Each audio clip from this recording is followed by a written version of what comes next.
여러분이 사자성어 중에 사시이비라는 사자성어가 있습니다. 사시이비. 뜻이 겉은 비슷하나 속이 다른 것을 사시이비라 말하고 있습니다. 이 사자성어의 유래를 보면요, 이 공자라는 분이 논어에서 겉은 비슷하나 속이 다른 것, 이 사시이비, 즉 사이비한 것을 멀리한다라고 말하면서 이 사시이비라는 것이 유래되었습니다.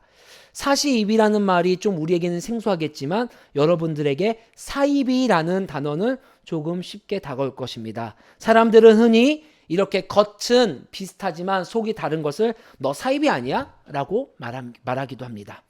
얼마 전 한 매체에서 나는 신이다 라는 한 사이비 기독교에 대한 것을 영상으로 만들어 공개하여 이 사회에 큰 이슈가 되었습니다. 현재 관심이 조회수가 우리나라에서 탑 1으로 그만큼 많은 사람들이 보고 관심이 있다는 것을 우리가 알 수 있습니다. 저도 관심이 있어서 1화를 보았습니다. 근데 저는 이 보다가 더 이상 볼 수 없을 정도의 혐오와 아픔으로 1화 25분 정도에서 멈춰둔 상태였습니다. 여기서 말하는 요점은, 이 나는 신이다라는 이 영상에서 말하는 요점은 특히 기독교의 탈을 썼으나 기독교와 겉모습은 유사하나 속은 완전히 다른 새로운 종교들, 새로운 사이비의 모습을 고발하고 있는 것입니다. 그런데 사람들은 이 사이비 종교에서 말하는 하나님, 성경, 교회, 심지어는 목사, 종교적인 용어들이 나오니 많은 사람들이 기독교와 유사하다는 생각을 들어 그 사이비에 빠져들 수도 있다라는 이야기를 해주기도 합니다. 얼마나 이러한 점들이 사람들을 세뇌시키고 학습시켰는지 수많은 방송에서 그동안 언급하였었고 지금도 전국적으로 이슈가 된 상황 속에서도 여전히 그 사이비 종교 안에서 나오지 못하고 그 사이비 종교를 옹호하고 교주를 옹호하고 있는 한켠의 모습들이 언론에서 보여주고 있는 것이 현실의 모습입니다.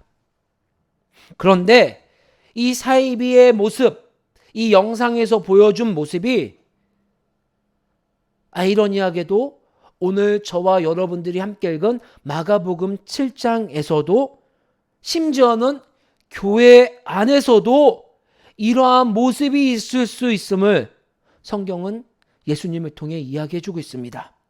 오늘 함께 읽은 본문을 보면 바리새파 사람들과 율법 학자들이 의도적으로 예루살렘에서 예수님께 내려왔습니다.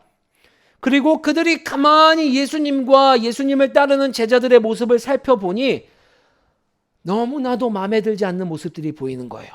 가만히 봤더니 예수님의 제자들이 손을 씻지 않고 빵을 먹는 거예요. 여러분, 오늘의 관점으로 보면 뭐 손을 씻지 않고 빵을 먹을 수도 있지요. 그런데 그때 당시의 문화와 그때 당시의 종교적인 틀을 보면요, 있을 수가 없는 일이었습니다. 당시에 마가는 모든 사람이라고 했지만 이 모든이라는 것은요, 이 마가복음의 대상이 이방인들이었기 때문에 강조하기 위해서 말을 했습니다. 많은 바리새인 사람들은요, 지키고 있었던 것들이 몇 가지가 있었습니다. 그 첫 번째가 반드시 손을 씻고 음식을 먹었습니다. 왜냐하면 부정했기 때문입니다. 또 외부에서 돌아오게 되면요, 몸을 정결하게 하고 음식을 먹었습니다.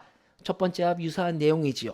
또 세 번째, 우리가 함께 읽었었던 말씀에도 나오지만 잔, 녹그릇, 단지 등을 반드시 씻어서 그들 나름대로 정결법을 지키는 모습들을 목숨처럼 지키고 있던 사람들이 그때 당시 예수님이 활동하던 시기에 많은 사람들의 모습들이었습니다. 그런데 이러한 전통을 지키고 있었던 바리새파 사람들의 모습에 그 눈에 예수님의 제자들의 모습은요, 너무나 불경건한 모습이었습니다. 심지어는 하나님의 대리인이고 하나님이라고 말하고 있는 예수님의 모습, 또 그 예수님을 따르는 자들의 모습은 그들이 생각했을 때는 절대 일어나서는 안 되는 일이죠. 왜냐하면은 이러한 바리새파 사람들이 지키고 있었던 이 손을 닦고 잔과 노그릇을 닦는 이 모든 이 전통의 근거, 출처는요, 레위기라는 말씀에 근거했기 때문입니다.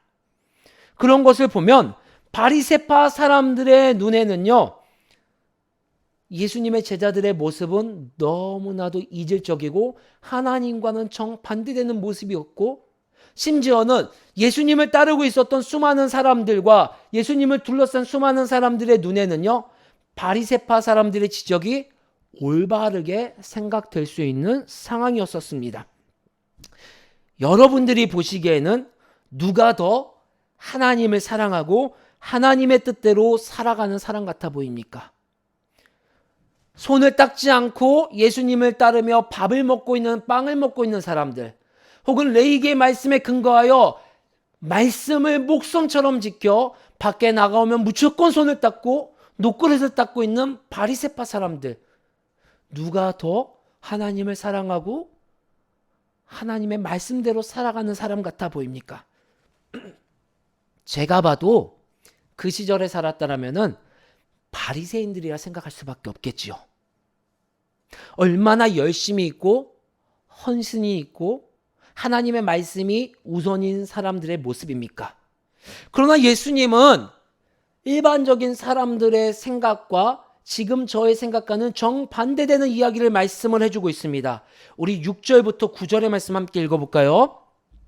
6절부터 9절의 말씀 시작. 이르시되 이사야가 너희 외식하는 자에 대하여 잘 예언하였도다.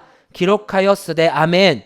6절 말씀에 예수님이 성경 말씀을 근거로 들어 설명해 주는 거예요.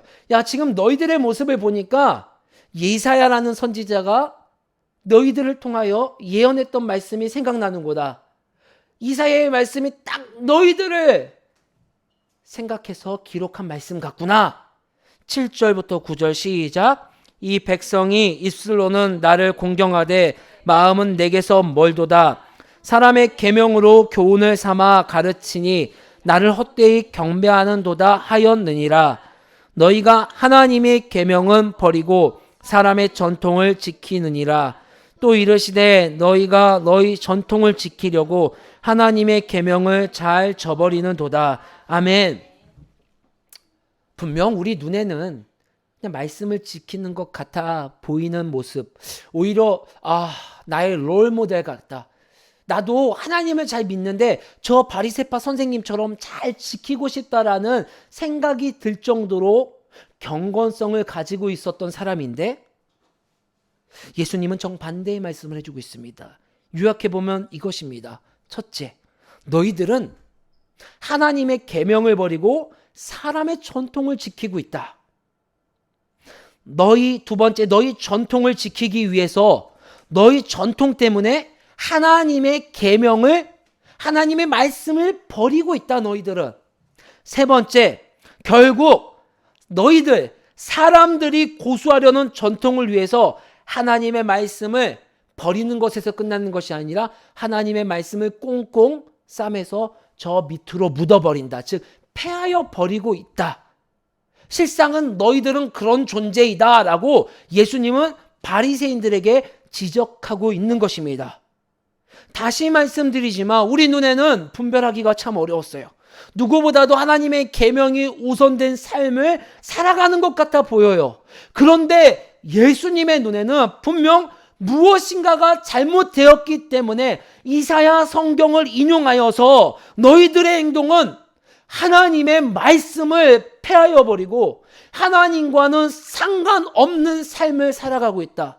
즉 사시 입이 겉은 번지르르 하고 겉은 하나님을 잘 따르는 예수님의 제자들, 혹 예수님과 같아 보이는 모습이지만 속은 완전 다른 사이비의 형태를 띠고 있다라고 예수님 말씀해 주고 있습니다. 그 이유에 대하여 바로 뒤이어 예수님은 하나의 비유를 들어 설명해 주시고 있습니다. 우리가 읽은 말씀입니다. 무엇이든지 사람 밖에서 사람 안으로 들어가는 것은 사람을 더럽히지 않는다. 두 번째, 사람에게서 나오는 것이 사람을 더럽게 한다라고 예수님은 비유를 들어서 설명해 줬어요. 여러분, 이 비유가 무슨 뜻인지 알겠습니까? 제자들도 몰랐어요. 제자들도 몰라서 예수님께 나아가서 다시 한번 물어봤어요. 예수님, 저희가 연약해서 이 비유가 무슨 말인지 모르겠어요. 생뚱맞게 바리새인들의 전통들 뒤에 이어서 이 비유를 해주시는 이유가 무엇입니까? 그러자 예수님께서 좀 더 자세히 이야기를 해주고 있습니다. 자, 생각해봐라. 너희들이 먹고 있는 음식이 사람을 더럽게 하는 것이 아니라 사람의 마음에서 나오는 나쁜 생각이 사람을 더럽게 한다라고 설명해 주시고 있습니다. 이 비유가 나온 이유를 여러분 우리가 생각해 봐야 됩니다. 이 비유는 앞선 바리새인들의 전통, 장로들의 전통을 지키는 것에 대하여 예수님이 지적을 해주시고 그 지적하신 이유를 비유를 들어서 설명해 주시기에 우리에게 말씀해 주시는 거예요. 바리새파 사람들은요, 누구보다도 하나님의 말씀에 근거하여 손을 씻고 정결을 지킨 사람들이에요. 이에 더하여 더 열심히 앞서서 그 전통들에 더하여 수많은 규칙들을 만들어 더욱 자신의 경건성을 드러낸 사람들입니다. 그러나 예수님은요, 겉에 비춰지는 모습이 아닌 겉에 비춰지는 행동이 나오는 그 뿌리, 즉 마음에 문제가 있다라고 말하고 있는 것입니다. 즉 바리새인들이 지키는 그 전통, 손을 씻고 잔과 녹그릇을 닦는 그 전통이 문제가 되는 것이 아니라 그들이 그렇게 한 행동의 근원, 마음, 뿌리에 문제가 있음을 예수님은 지적하고 이사야 성경을 인용하여서 너희들은 외식하는 자다라고, 너희들은 심지어 사입이다. 이것은 제 표현이겠죠. 사입이다. 겉은 번지를 하지만 속은 다르다라는 것을 이야기해 주는 것입니다. 그것이 문제가 된다라고 이야기해 주고 있는 것입니다. 하나님의 마음으로 제정된 율법들이 어느 순간 하나님의 마음과는 상관없이 내가 무엇인가 되고자 하는 것, 내가 무엇인가 보이고자 하는 것이 앞서서 나를 위해서 하나님의 율법이 도구로 전락하게 된 것을 예수님은 우리에게 지적하고 말씀해 주시고 있는 것입니다. 그래서 예수님은 하나님의 계명, 마음, 교회조차도 자신을 위한 수단이 되어버린 자들을 오늘 예수님은 지적하고 그 외적인 모습은 번지를 하지만 그 속 마음의 뿌리가 잘못되었다라는 것을 그 비유를 통해 우리에게 말씀해 주고 있는 것입니다. 여러분, 그렇게 마음이 잘못되어서 나온 그 경건해 보이는 모습의 결과가 바로 뒤이어서 고르반 비유를 통해 말씀해 주고 있습니다. 10계명의 5계명에 분명히 이렇게 말씀해 주고 있습니다. 하나님은 너희 부모를 공경하라. 우리 친구들, 너희 부모를 공경하라. 그렇죠? 저에게도 해당되고 우리 모두에게 해당되는 말씀입니다. 이 말씀을 누구보다도 잘 알고 있었던 바리새파 사람들이죠. 그런데 자신들의 입에 맞추어서 부모 공경하는 것은 더 뒤로 져버리고 자신들의 목적을 위해서 나 하나님께 했는데요. 하나님께 했으니까 부모님에게 안 해도 돼요. 내가 원하는 것, 말씀 가운데 내가 지키고 싶은 것, 내 마음 안에 있는 잘못된 동기로 인하여서 내가 원하는 것만 취사 선택하며 결국엔 부모님을 공경하지 않는 이 모습의 고르반이라는 결과까지 나온 모습을 성경은 뒤이어 지적해주고 있는 것입니다. 하나님의 마음, 하나님의 말씀을 변질한 것이죠. 그러니까 난 부모님한테 안 해도 돼. 나는, 우리 한번 예를 들어볼까요? 나는 오늘 하나님 앞에 주일날 11시에 예배드리는 게 최우선이야. 하나님께 예배드리는 게 얼마나 귀해. 우리는 예배드리기 위해 창조되었는데, 그런데 예배드리고 오다가 지나가는 사람이 잘못해서 사고가 나서 아파서 쓰러졌습니다. 나는 예배드리는 게 더 우선이야. 저 사람 누군가가 치워주겠지. 저 사람 누군가가 치료해주겠지. 저 사람 누군가가 도와주겠지 하면서 외면하는 것. 여러분, 한번 생각해 볼 필요가 있지 않을까요? 내가 생각하는 그 우선 형식만 남고 그 안에 있는 본질, 그 안에 있는 마음은 다 버린 것. 여러분, 우리가 지금 이 자리에 모여 예배를 드리지만요, 우리 마음이 주님 앞에 어린아이와 같은 마음으로, 겸손한 마음으로 나오지 않는다면은 하나님의 마음이 얼마나 아프고 속상할까요? 오늘 성경은 그것을 말씀해 주시고 있는 거예요. 마음에서부터 시작되는 아주 작은 미세한 차이지만 하나님이 원하시는 길과 예수님이 우리에게 보여주신 길과는 정반대의 결과가 나온다는 것입니다. 우리 마가복음 7장 21절부터 23절의 말씀 함께 읽어볼까요? 7장 21절부터 23절의 말씀입니다. 시작. 속에서 곧 사람의 마음에서 나오는 것은 악한 생각, 곧 음란과 도둑질과 살인과 간음과 탐욕과 악독과 속임과 음탕과 질투와 비방과 교만과 우매함이니 이 모든 악한 것이 다 속에서 나와서 사람을 더럽게 하느니라. 아멘. 마음에서 기인된 나쁜 생각은요, 수많은 더러운 행동으로 양산한다는 것입니다. 나쁜 생각으로부터 시작된 것이 우리 삶의 자리에서 때로는 음행, 도둑질, 살인, 간음, 탐욕, 사기에 이르는, 그것이 어디서부터 시작된 게 아니야. 아주 작은 마음, 나쁜 마음에서부터 우리 삶의 행동으로 드러나진다는 거예요. 어제 저녁에 저희 막내와 둘이서 오랜만에 철로역정이라는 보드게임을 했습니다. 이 게임이 참 복음적이라고 제가 느끼는 게, 아무리 주사위를 빨리빨리 높은 숫자가 나와서 목적지에 빨리 도착해도요, 시작할 때부터 가지고 있던 두 가지의 죄, 특별히 제가 가지고 있었던 죄가 시기와 질투라는 죄였어요. 이 시기라는 질투를 가지고 게임을 무조건 시작하게 되는데, 이것을 해결하지 않으면요, 아무리 목적지에 내가 빨리 도착해도요, 다시 3분의 1 지점인 우리 십자가 사건, 십자가 예수님께 나아가게 되어 있습니다. 십자가 예수님을 만나면서 내가 이 죄를 버리고 다시 하나님 나라 천국으로 가게 되는 그 게임입니다. 저는요, 제 못된 아빠인 것 같아요. 무조건 막내 아들을 이겨야겠다라는 생각으로 주사위를 팍팍팍, 너 그러면 안 돼, 잘못 갔어, 너 제대로의 게임은 정정당당하게 해야 하면서, 저는 이 시기와 질투라는 죄를 해결하지 않고 먼저 목적지 근처에 갔지만 다시 예수님을 만나기 위해 3분의 1 지점으로 돌아가게 되었습니다. 분명히 제가 먼저 도착했는데 다시 십자가로 가야 하는 모습을 보면서, 야, 내 안에 있는 죄성은 내가 해결할 수가 없구나. 이 죄를 가지고는 하나님 나라를 온전히 누릴 수가 없구나라는 그 순간 생각이 들었습니다. 여러분, 너무 부끄러운 고백이지만 분명 제가 저녁에 그렇게 생각하고 잠을 청했습니다. 아침에 눈을 뜨고 멋있게, 오늘 머리 스타일 좀 괜찮지요? 예, 머리 스타일도 잘 나왔고 멋있게 옷을 입고 차를 타고 오는데, 분명 저는 어제 저녁에 그렇게 다짐을 했습니다. 내 죄성은 주님께서 해주셔야 되는구나. 그래, 시기 질투, 이 죄가 있으면 안 되지. 차를 타고 오는데 저희 아이들이 차 속에서 티격태격하는 모습을 보면서 또 한번 저희 죄성에 저는 무릎을 꿇고 말았습니다. 파이어!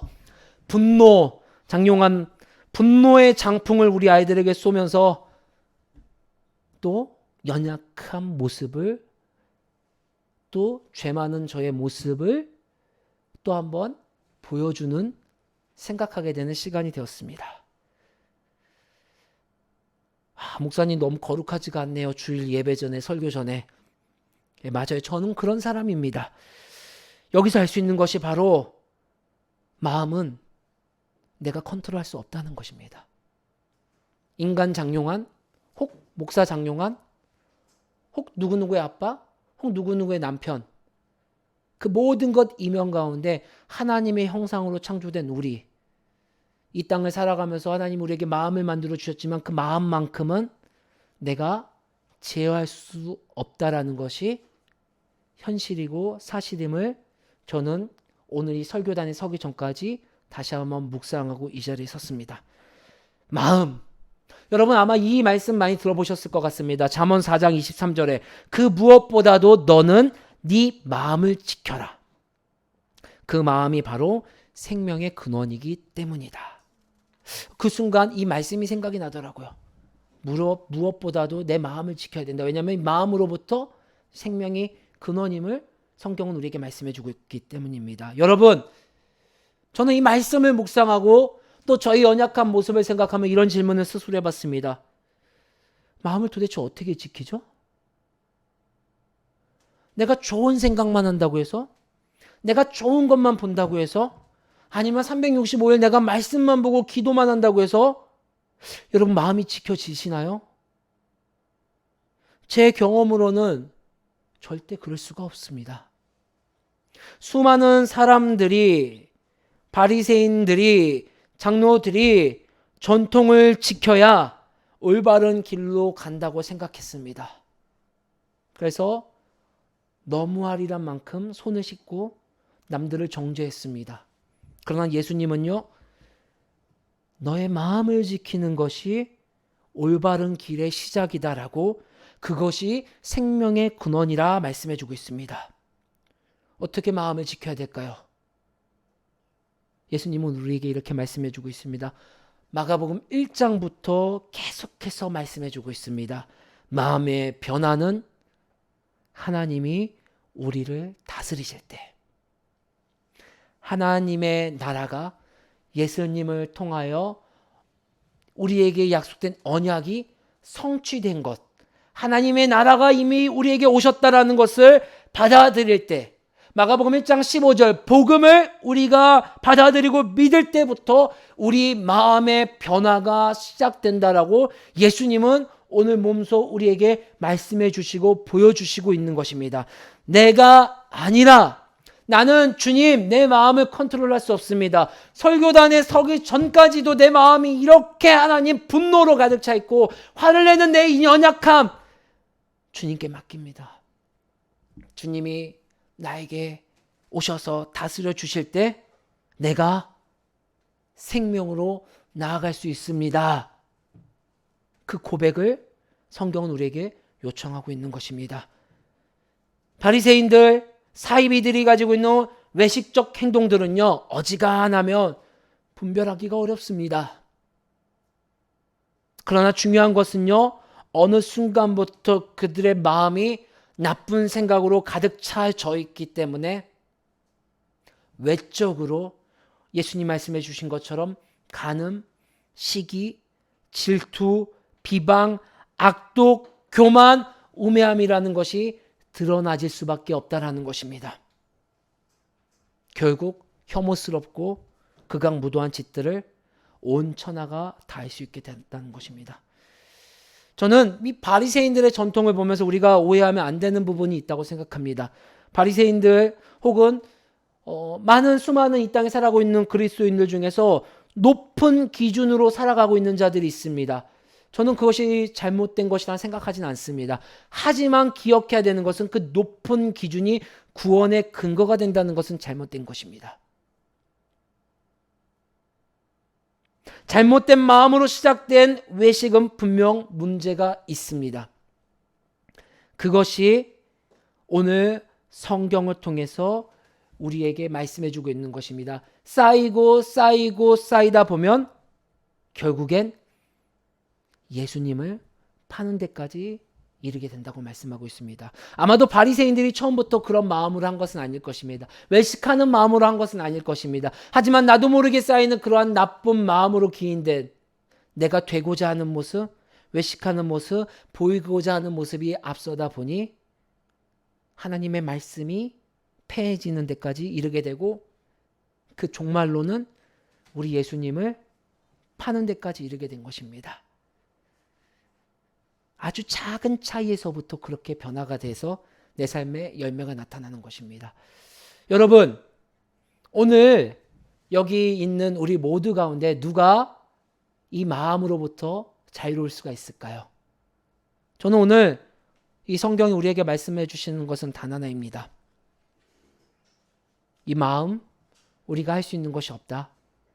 예수님께서 우리에게 오셨으니 예수님께 맡길 때, 예수님께 내 삶을 드릴 때, 예수님이 이미 하신 것을 우리가 받아들이고 예수님께 나아갈 때 하나님께서 우리의 마음조차도 하나님이 원하신 대로 이끌어 가실 수 있다는 것을 오늘 성경은 우리 길과진례교회 가운데 주시는 말씀입니다. 나쁜 생각이 들 수가 있습니다. 하지만 그것이 열매로까지 내 삶의 외적인 모습으로까지 나아가게는 해서는 분명히 안 될 것입니다.